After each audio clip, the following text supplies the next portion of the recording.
Hi there, welcome back to my channel. Cheril here. So today's video, I want to share my thoughts on a number of things. It's been on my mind, and I guess you can categorize this as do yourself a favor for. I started a series called Do Yourself a Favor, and it's just basically about not really wisdom. I felt like that's a very deep word, but just thoughts, reflection, self-growth, all of those things. And I got myself this lavender oat milk. Like Starby has this little drink and I just want to try it out, so I have this one. And yeah, just very, it's one of those videos. Just prioritize your stress management. Like what I would call will almost be a decompressed department.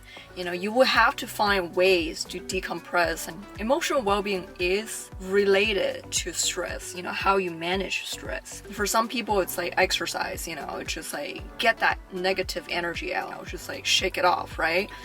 For me, because I'm not really into like workout, I'd be very honest and real. I'm not very active. I'm active in other senses, but I'm not really like I'm into workout type. I think my way of de-stress is snacking. I don't know, some people be like freaking out. It's like, oh my god, you're gonna like put on so much weight. No, I think it's more like healthy snacking. For some people could be like, doing a coloring book, or just like, I don't know, going for a walk. Emotional well-being, you have to like look very deep inside, like what is the thing that you need, not to do it together. You have to like just take care of your own well-being in that sense. Like my husband's always saying, like, don't do it for other people, do it for yourself, because if you don't do it for other people, you're not really fulfilling the need, your own need. Like another thing will be setting your own boundaries. This one is very hard for me. Setting boundaries with people is very easy for me because if I don't like something, I say it, I'm not like trying to hide it or pretend it's okay.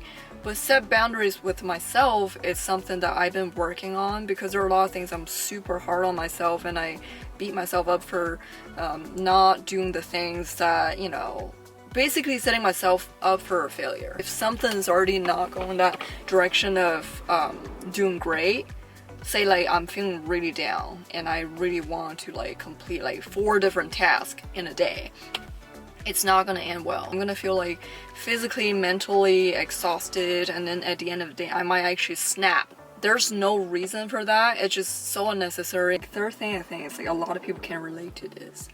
You are not responsible for other people's mistakes. Like when people are upset and lashing out at you, you immediately take it on, so reactive and trying to argue, you're trying to like fend for yourself and like fight or flight mode. Like you have to take a step back and like, okay, like I see what's going on, like you're upset.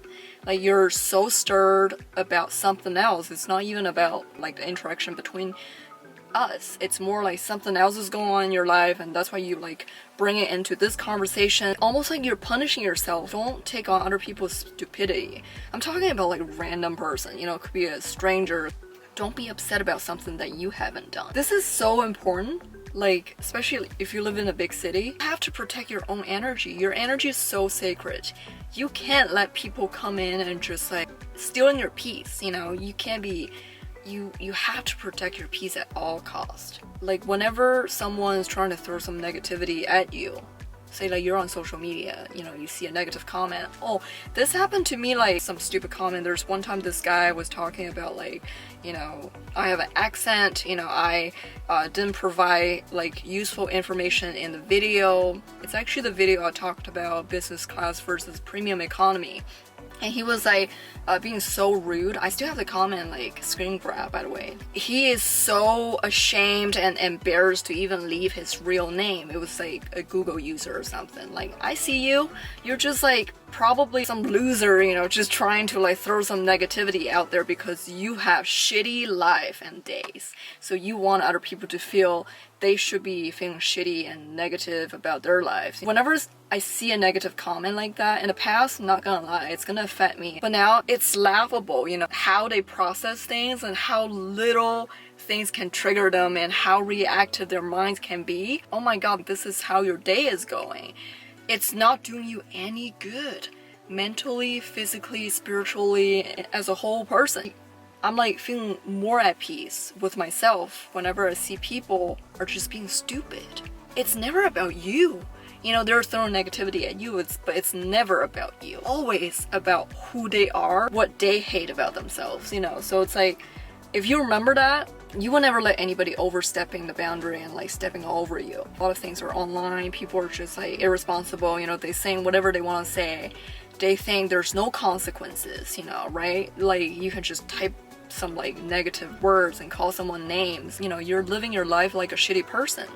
Nobody wants to be around you, and that's the energy you bring out to the world. No wonder you're living so miserably. Block, delete, walk away, you know, from the wrong connection. One off is off. Walk away. Not worth your peace. If you want the big L, like here I mean like love, you know, the big L, you have to learn to reciprocate. Like, love doesn't come like out of nowhere, just like, you know, falling down on you. You will have to give. You will have to put your time, you know, put your energy, put your effort in. Like, that's the hardest part, you know, because sometimes you do all the work and you realize, oh, this person is not worth my time. Some people don't reciprocate. And if they don't reciprocate, you know they're not the right people for you. Like, I think the older I get, this is one thing that non-negotiable. If I see people have such a great energy, like amazing, like just glowing, beautiful energy, there's no reason for me to ignore this person. But if someone is treating me like cold, or just like, you know, kind of like treating me like shit, like, no, like, F you, you know, I'm leaving, you know, I'm out of here. That applies beyond just romantic, like, you know, a relationship. It's like friendship. Give people time and space. Do their thing. We've been together for a decade. Don't expect them to do the exact, you know, way of how you do it, because you're not them and they're not you. They don't understand like why that's a big deal to say like clean things certain way, you know, do things certain order. It's just like, you're killing yourself. You're driving yourself crazy. Like, you can't be doing that to yourself. My husband's like offering to help. I shouldn't be offering the helper help, right? You're telling people, you're micromanaging. If you're in that position, someone else is telling you to do something, you also be like, no, like F no. And then I'm not doing it and you can do it. If you just like chill the F out, you know, and you're fine.